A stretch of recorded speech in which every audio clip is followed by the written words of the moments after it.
a city established on the edge of the mountains on a high plateau on the ancient Roman Ignacio Road, Manastır. Developed in trade, linked to Thessaloniki via railway, an administrative and military center. Manastır, an Ottoman city rich in cultural and ethnic diversities. The city that hosted consulates of many countries was enormously lively and modern. Manastır became a center of freedom and later a hub of revolutionary and liberal thoughts in the Ottoman world and left unforgettable impressions on Mustafa Kemal's life. Mustafa Kemal Atatürk cheerfully hummed this song about Manastır countless times throughout his life as an indication of his joy and happiness. Mustafa Kemal spent his days at the military high school in this city. He enrolled in Manastır Military High School in 1895.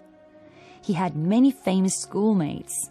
His most trusted and best friends were Ali Fethi Okyar and Kazım Özalp, as well as Mr. Enver and Mr. Niyazi, who had significant roles in the announcement of the constitutional monarchy. He became familiar with the poems and literature of the most important poets and authors of his generation.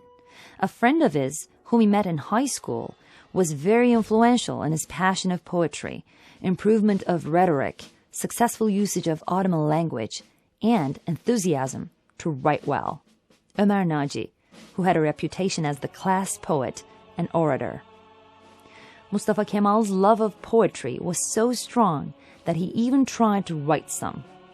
His passion and interest in poetry and literature contributed to his internalization of concepts like homeland and nation. He started reading the poems of Namık Kemal, the poet of homeland and freedom, with great enthusiasm during this period. Mustafa Kemal was not only an Ottoman in the Manastır Military High School any longer, he was also a Namık Kemal-style patriot and a freedom fighter. In the meantime, Mustafa Kemal was also trying to improve his French and started reading French authors' books in the original language. As a result, he nourished the ideas of revolution, freedom, and independence. He had great pleasure in reading historical literature from other countries and his homeland.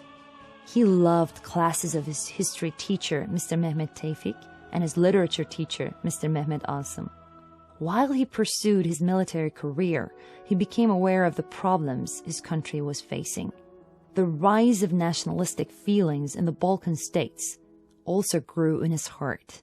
Mustafa Kemal graduated from this high school in 1898 and earned the right to study in the military academy based in Istanbul.